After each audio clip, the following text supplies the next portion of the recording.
신약성경 마가복음 10장 17절부터 22절까지 말씀 우리 함께 마음을 합하여 읽도록 하겠습니다.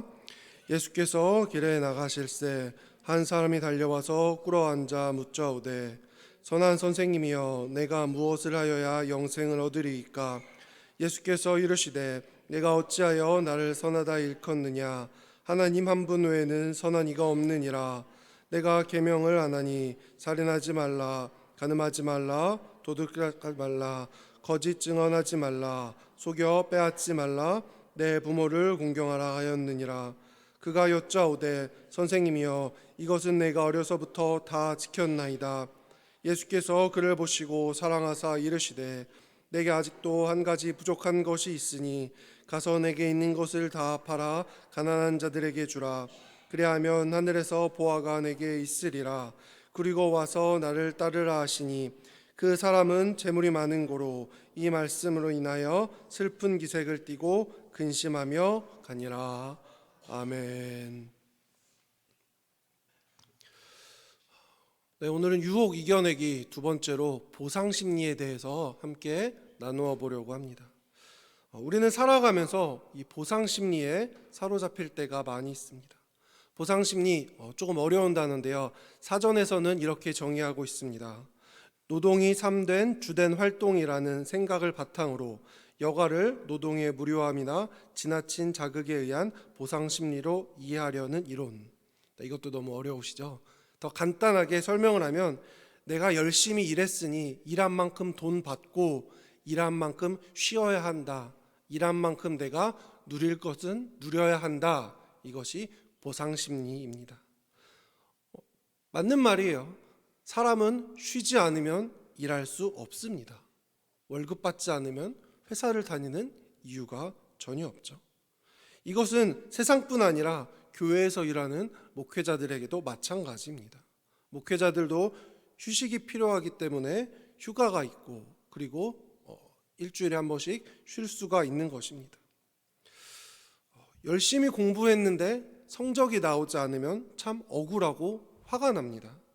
열심히 운동을 했는데 살이 빠지지 않으면 그것만큼 억울한 것도 없습니다. 이 모든 것이 바로 보상심리다라는 것입니다. 중고등학교 자식을 둔 부모님들이 항상 하시는 말씀이 있습니다. 저도 이런 말을 참 많이 들었는데요. 학교 보내주고 문제집 사주고 학원 보내줬는데 성적이 왜 이 모양이야? 아마 성도 여러분들도 한 번씩은 자녀들에게 이러한 이야기를 하셨을 것 같습니다. 즉 부모된 우리가 공부할 수 있는 모든 요건을 다 갖추어 줬는데 그래도 만점은 100점은 아니더라도 어느 정도 성적이 나와 주어야 하는데 성적이 나오지 않았을 때 우리의 자녀들에게 하는 이야기입니다. 공부할 수 있게 책상도 사주고 문제집도 사주고 과외도 시켜주고 학원까지 보내줬으면 어느 정도의 성과를 가져와야 한다라는 것입니다. 심리학에서는 이것을 토큰 경제 보상 심리다라고 그렇게 이야기를 합니다. 내가 어떠한 일을 했을 때 나에게 따라주는 유익이 있고 그 유익에 따라 열심을 내는 것을 토큰 경제 보상 심리다라고 그렇게 이야기를 합니다. 즉 얼마만큼의 수고를 쏟느냐가 중요하다라는 거예요. 즉 인간은 나에게 유익이 있을 때만 움직이는 동물이다라는 것입니다. 내가 내 자녀에게 많은 것을 투자했음에도 불구하고 부모가 원하는 것을 얻지 못했기에 나오는 불만들을 제가 앞서서 말씀드린 것입니다. 이것이 나쁘다는 것은 아니에요. 저도 신학대학원을 졸업하고 좀 심리학을 공부하고 싶어서 학점은행으로 제가 좀 심리학을 공부했는데 여기서 이 토큰 경제 보상 심리를 가지고 교회에 적용해서 쓴 소논문이 작은 소논문이 있습니다. 그 내용은 우리 성도님들도 아시는 것처럼 아이들의 달란트 시장에 대해서 제가 소논문을 썼습니다. 지금도 제가 아동부 담당 교역자를 하고 있는데 아동부는 뭔가가 주어지지 않으면 열심히 율동하지 않아요. 무엇인가 주어지지 않으면 찬양하지 않습니다. 달란트라는 것을 주어줬을 때 아이들은 열심히 찬양하고 열심히 율동하는 모습을 보여주고 있습니다. 즉 동기부여할 만한 것이 아이들에게는 필요하다라는 것입니다. 하지만 우리는 성인이잖아요. 물론 성인들도 동기부여가 있어야 움직이기 마련입니다. 하지만 우리 마음속에는 충분한 동기부여감이 있습니다. 바로 우리 마음속에는 예수님의 십자가가 들어가 있지 않습니까? 이 십자가가 우리에게 충분한 동기부여를 하는 것입니다. 무엇인가 나에게 동기부여가 돼서 움직이거나 혹은 내가 한 달의 월급 또한 기타 다른 것으로 인해서 일을 하는 것은 사회적으로 보았을 때는 당연한 것입니다. 특히나 요즘 젊은이들은 더 이상 열정페이로 일을 하지 않습니다. 내가 받은 만큼만 일하는 것이 현대 젊은이들의 특징입니다. 오늘 이러한 보상 심리로 가득 차 있는 한 인물이 성경에 등장합니다. 마가복음 10장 17절, 예수께서 길에 나가실새 한 사람이 달려와서 꿇어앉아 묻자오되 선한 선생님이여 내가 무엇을 하여야 영생을 얻으리이까? 한 사람이 나타나서 예수님에게 질문합니다. 제가 영생을 어떻게 하면 얻을 수 있겠습니까? 이 사람이 이러한 질문을 하는 것은 다른 마음으로 보면 예수님께 자랑하려고 하는 거예요. 대화 내용 가운데 예수님은 이 점을 정확하게 짚으셨습니다. 마가복음 10장 20절, 그가 여짜오되 선생님이여 이것은 내가 어려서부터 다 지켰나이다. 예수님께서 이러이러이러한 것을 다 지켜라 라고 그 사람에게 이야기를 말하는 순간, 선생님 그것은 제가 이미 어릴 때부터 다 지킨 것들입니다. 그러니까 너가 영생을 얻을 것이다 라는 이 답을 빨리 저에게 주십시오 라고 안달나 있는 모습입니다. 내가 지금까지 수고했으니 영생을 얻을 수 있는 보상을 나에게 달라라고 이 사람은 예수님에게 간절한 눈빛을 보내고 있는 것입니다. 그런데 예수님이 이 사람에게 기대한 말과는 예수님께서는 전혀 다른 말씀을 하고 계십니다. 마가복음 10장 27절, 예수께서 그를 보시고 사랑하사 이르시되 내게 아직도 한 가지 부족한 것이 있으니 가서 내게 있는 것을 다 팔아 가난한 자들에게 주라. 그리하면 하늘에서 보화가 내게 있으리라. 그리고 와서 나를 따르라 하시니, 21절 상반절에 보면 이 사람에게 예수님은 말씀하십니다. 한 가지 부족한 것이 있다라고 이야기합니다. 이 사람은 아마 생각했을 거예요. 내가 모르는 다른 율법이 있나? 나는 율법을 열심히 지킨다고 지켰는데 혹시나 내가 알지 못한 율법이 있나? 그렇게 생각했을 수도 있습니다. 그런데 예수님은 이 사람이 예상하지 않았던 말이 그들에게 들려지게 됩니다. 너가 가지고 있는 모든 것을 다 팔면 그리고 나를 따르라. 그래야 내가 영생을 얻을 것이다 라고 예수님은 이야기합니다. 마가복음 10장 20절, 그 사람은 재물이 많은 고로 이 말씀으로 인하여 슬픈 기색을 띠고 근심하며 가니라. 결국 이 사람은 터덜터덜 예수님 앞을 떠나가고 맙니다. 자, 우리가 생각하기에는 이 사람이 참 어리석은 사람이다라고 그렇게 많이들 생각을 합니다. 하지만 우리들의 삶도 이와 같지 않은지 우리의 모습을 되돌아볼 필요가 있습니다. 우리는 내 삶 가운데 어려움이 오면 하나님 이만하면 됐지 뭘 더 얼마나 해야 되는 겁니까? 라고 하나님을 원망할 때가 있습니다. 그리고 그 원망이 더욱더 커지면 우리는 교회를 떠나게 되고 맙니다. 예전에 사업을 하는 한 동생이 저에게 전화가 왔습니다. 사업이 너무 힘들다며 저에게 투덜투덜 사업의 어려움을 이야기했습니다. 제가 그 동생에게 이야기했습니다. 너 주일 성수는 잘해? 그 동생이 정말 자신 있게 오늘 본문에 나온 사람처럼 당연하지 이야기합니다. 이때가 코로나 시기였기 때문에 현장 예배가 있으면 자신은 무조건 교회 간다는 거예요. 하지만 현장 예배가 안 될 경우에는 핸드폰으로 열심히 예배를 드린다라고 오히려 저에게 큰 소리를 쳤습니다. 그래서 저는 또 한 가지 질문을 했습니다. 너 중고등부 교사도 있잖아. 교사는 열심히 하냐? 그랬더니 당연하다는 거예요. 역시나 현장 예배가 있을 때는 교사로도 열심히 봉사를 한다라고 저에게 큰 소리를 쳤습니다. 그리고 제가 마지막으로 한 가지만 더 물어보았습니다. 너 온전한 11조는 하냐?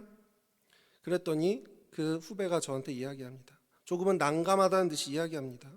요즘 사업이 어려워서 직원들 월급도 못 주는데 어떻게 11조를 할 수 있겠냐며 하나님도 이 정도는 이해해 주실 것이다 라고 저한테 그렇게 이야기를 했습니다. 저는 그 후배에게 단호하게 이야기했습니다. 나는 내 상황이 안타까워서 나는 이해를 해줄 수 있는데 하나님은 어떠실지 모르겠다라고 그 후배에게 이야기를 했습니다. 이 후배의 모습이 오늘 성경에 등장한 사람의 모습과 너무나 똑같지 않습니까? 주일 성수도 하고 교회 학교 봉사도 했는데 이만큼 했으면 내 사업이 열려야 하지, 왜 사업이 점점점 어려워지냐는 거예요. 3개 중에서 2개는 완벽하게 하고 마지막 하나가 좀 부족했을 뿐인데 왜 내 삶 가운데는 탄탄대로가 열리지 않느냐라고 저한테 투덜거리는 것입니다. 어찌 보면 우리는 하나님이 야박하다라고 생각할 수도 있습니다. 다른 거 다 했는데 그 하나 안 했다고 내 삶 가운데 영생이 허락되지 않는다면 야박한 하나님이라고 생각할 수도 있습니다. 하지만 이것이 하나님의 방법입니다. 이제 한 달 전에 고3 아이들이 수능 시험을 봤죠. 그런데 수능 시험장에 1분이라도 늦으면 수험장에 들어갈 수가 없습니다. 한편으로는 초등학교 6년, 중학교 3년, 고등학교 3년, 12년을 그 순간만을 위해서 달려왔는데 1분 늦었다고 수험장에 들어가지 못하면 이것만큼 억울한 상황이 어디 있겠습니까? 하지만 우리는 그 수험장 교문을 매몰차게 닫는 경찰을 나무라지 않습니다. 수험장에 지각한 그 학생은 상황은 안타깝지만 우리는 그저 안타까움만 표현하지, 저 경찰 정말 못됐다, 1분이라면 좀 봐주지, 2분이라면 좀 봐주지, 그렇게 생각하지 않습니다. 왜냐하면 그것이 공평한 것이고 질서 있기 때문입니다. 개인적인 사정이 있겠지만 개인 사정 다 들어주면 공평함이 사라지기 때문입니다. 내가 교회를 몇 년 다녔는데 내 인생이 왜 그런 것인가? 내가 봉사를 몇 년 했는데 왜 내 삶 가운데는 빛이 보이지 않는 것인가? 내가 몇 년을 새벽을 깨웠는데 왜 내 형편은 좋아지지 않는 것인가? 이러한 것들이 다 보상심리로부터 나오는 것입니다. 이것들은 마귀가 우리에게 이야기하는 것이에요. 마귀가 우리에게 와서 너 그렇게 오랫동안 교회 다녔는데 교회 다니기 전이랑 다를 게 전혀 없잖아. 교회 그만 다녀도 되지 않아? 너 그렇게 수년째 수십 년째 봉사했는데 교회에서 봉사하는 거 알아주기나 해? 알아주지도 않잖아. 이제 그만할 때도 됐어. 사탄이 그렇게 우리 마음에 들어와 속삭이는 것입니다. 이것은 일반 성도뿐만이 아니라 목회자들도 마찬가지입니다. 시골에서 수십 년 동안 묵묵히 비전교회를 지켜왔지만 성도의 수는 변함이 없을 때 말로 다할 수 없는 패배감이 찾아옵니다. 저도 코로나 때 그나마 몇몇 있던 성도님이 다 떠나가고 빈 예배당을 보았을 때 그 심정은 차마 이곳에서 말할 수가 없었습니다. 그때 사탄이 찾아와 저에게 이렇게 속삭이는 것 같았습니다. 너가 그렇게 예수님 위해 애쓴다고 살았는데 지금 상황이 이게 뭐냐? 라고 비웃는 것 같았습니다. 너가 수고했으면 그만큼 행복하고 잘 살아야지. 상황은 점점 나빠지잖아. 코로나 때문에 성도들 다 떠나가잖아. 너도 그만 포기해. 그리고 같이 신학을 공부했지만 동기들 중에 목회 포기하고 본인 살 길 찾아서 일반 직장에 취직한 그들을 생각나게 하면서 저봐, 저들은 월급 받으면서 잘 살고 있잖아. 너도 할 만큼 했어. 이제 제주도에서 그만 나와. 라고 저에게 이야기하는 것 같았습니다. 내가 한 만큼 무엇인가 얻어가야 한다는 우리들의 보상 심리를 마귀가 자극하고 있는 것입니다. 하지만 성도 여러분, 하나님이 우리의 기도를 들어주실 때 집 앞에 있는 카페처럼 도장 10개 찍으면 음료수 한 잔 더 주시는 그런 분이십니까? 우리가 무슨 봉사 얼마만큼 하면 그만큼 복을 주시는 분이십니까? 그건 아닙니다. 조정미 목사님이 쓰신 Why Jesus에는 이러한 상황을 이렇게 설명을 하고 있습니다. 대한민국에서 아무리 수영을 잘하는 사람이라도 미국까지 수영해서 갈 수 없습니다. 미국을 가는 가장 좋은 방법은 인천공항에서 비행기를 타고 가는 것입니다. 구원이란 이런 것입니다. 내가 아무리 노력한다고 한들 우리의 힘으로 구원을 받을 수 없습니다. 구원은 예수님께서 우리에게 주시는 선물입니다. 천국행 티켓 받고 편안하게 천국에 가는 것이지 우리의 노력으로는 천국에 갈 수 없습니다. 라고 조정민 목사님은 그의 책에서 이야기하고 계십니다. 성도님들, 만일 우리가 구원을 받는 기준, 혹은 복받는 기준이 정해져 있다면 우리는 아마 딱 그만큼만 봉사할 거예요. 나에게 내려지는 내가 원하는 복만큼의 봉사만 하고 우리는 더 이상 봉사를 하지 않을 것이에요. 더 이상 교회 나오지 않을 것입니다. 내가 원하는 것을 얻은 뒤에 누가 힘들게 봉사를 하겠습니까? 헌신은 절대로 보상 심리로 하는 것이 아닙니다. 제가 지인들에게 교회 봉사에 대해서 말할 때마다 늘 하는 말이 있습니다. 우리가 봉사를 하는 이유는 주님의 복을 더 받기 위해서 봉사를 하는 것이 아니다라고 항상 저는 그렇게 이야기를 합니다. 내가 봉사와 헌신을 하는 이유는 나를 구원해 주신 하나님 은혜의 감사의 표현이다라고 저는 그렇게 항상 이야기를 합니다. 그러기에 오랜 기간 봉사를 하더라도 내 삶이 잘 풀리지 않으면 하나님을 원망하고 떠나가는 거예요. 내가 이만큼 봉사했는데 왜 복 안 주세요? 라는 보상 심리가 있기 때문에 우리는 교회를 떠나가는 것입니다. 하지만 그것이 바뀐다면, 나에게 주신 은혜에 감사하여 내가 봉사하고 헌신하는 것이라면 우리는 교회를 떠나지 않습니다. 우리는 신앙생활하면서 낙담하지 않게 되는 것입니다. 물론 내가 주님께 헌신함으로 나의 헌신을 기쁘게 여기셔서 내 삶 가운데 더 큰 복이 내려올 수도 있습니다. 하지만 다시 말씀드리지만 제가 생각하는 헌신은 이미 받은 것에 대한 감사의 표현이다 라고 저는 그렇게 말씀드리고 싶습니다. 창세기에서 하나님이 세상을 창조하셨을 때 아담과 하와에게 내가 너희들을 만들었으니 이거 해라 저거 해라 명령하지 않으셨습니다. 그냥 있는 그대로 에덴 동산 잘 돌보면서 동물들이랑 사이좋게 잘 지내라, 그리고 저기 보이는 저 과실 열매 맛있게 먹어라, 그렇게 말씀하셨습니다. 그런데 이러한 에덴 동산에 죄가 들어오게 되고 그 죄의 문제를 해결받기 위해 제사법이 생겨나고 율법이 생겨났습니다. 하나님은 세상을 창조하셨을 때 창조에 대한 보상 심리로 인간에게 요구하신 것 없습니다. 그저 에덴 동산 중앙에 있는 선악과를 먹지 말아라, 오직 그것 하나뿐이셨습니다. 성도님들도 아기를 다 키워보셨잖아요. 부모는 아기에게 이것저것 많은 것 바라지 않습니다. 그저 밥 맛있게 먹고 배부르게 잘 먹고 미소 한번 지으면 그것으로 우리는 행복감을 느낍니다.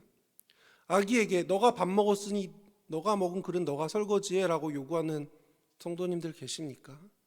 아무도 없습니다. 물론 나이가 들어감에 따라 그에 맞는 효도를 자녀들은 해야 될 것입니다. 하지만 어린아이에게 그런 것을 바라진 않습니다. 저도 이제 제 아들이 막 아장아장 걷기 시작했습니다. 그냥 걷는 것을 보기만 해도 행복해요. 뭘 더 이상 바라지 않습니다. 혹여나 넘어지지는 않을까? 넘어지면서 어디 부딪히지 않을까? 지켜보는 것이 저에게는 큰 즐거움입니다. 생각해 보십시오.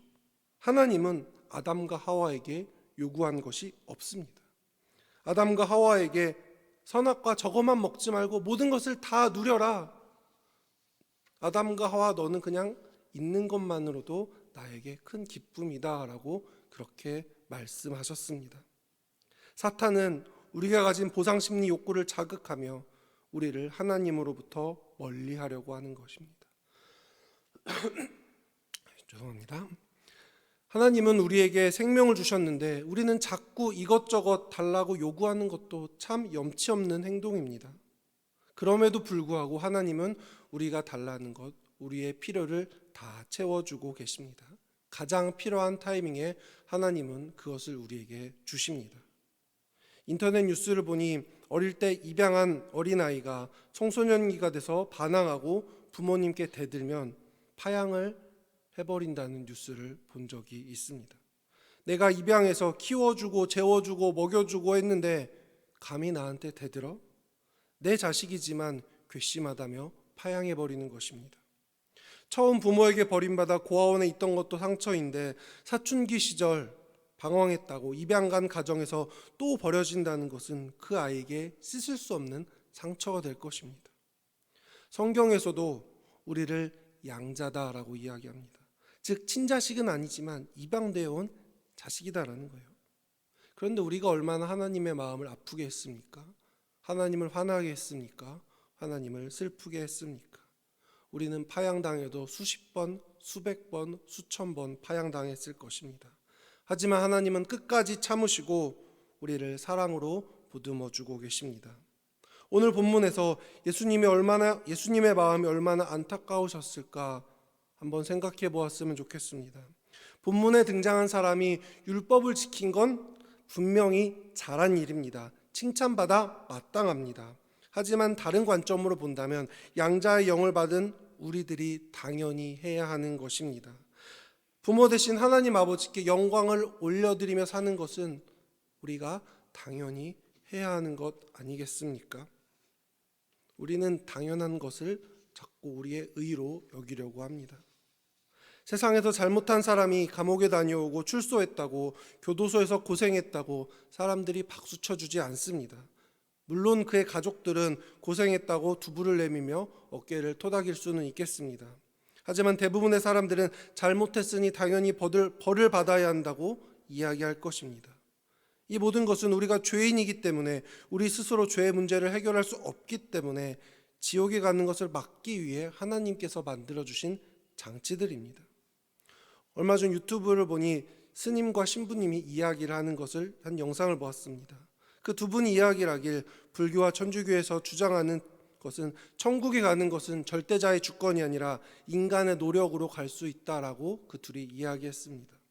그렇기 때문에 그들을 믿는, 그 종교를 믿는 사람들은 착하게 살아야 한다라고 이야기를 했습니다. 오늘 본문에 등장한 사람과 같은 생각입니다. 내 힘과 내 노력으로 영생을 얻으려고 하는 모습입니다. 하지만 예수님은 절대 그렇게 말씀하지 않으셨습니다. 기억하시길 바랍니다. 영생은 보상심리로 내가 무엇인가 착한 일을 했을 때 가는 것이 아니라 하나님이 우리에게 주신 선물입니다. 오늘 설교를 마무리하겠습니다. 물론 내가 힘이 들 때는 내 상황을 보면서 하나님을 원망할 수 있습니다. 내가 그동안 하나님께 얼마나 열심히 했는데 왜 나에게 이런 고통이 왔나? 왜 나에게 이런 어려움이 왔나? 질병이 왔나? 분명히 원망할 수 있습니다. 하지만 기억하시기 바랍니다. 보상심리는 내 의가 드러나는 것입니다. 내가 무엇인가 했으니 하나님께 수고한 대가를 달라고 내 의를 자랑하는 것입니다. 내가 무엇인가 했음을 어필하는 것입니다. 성도 여러분, 우리 모두 성숙한 성도가 되어 주님께 받는 것만을 기대하는 것이 아니라 먼저 주신 은혜를 어떻게 하면 보답할 수 있을까? 그것을 고민하는 저와 여러분이 되시길 주님의 이름으로 축원합니다. 아멘.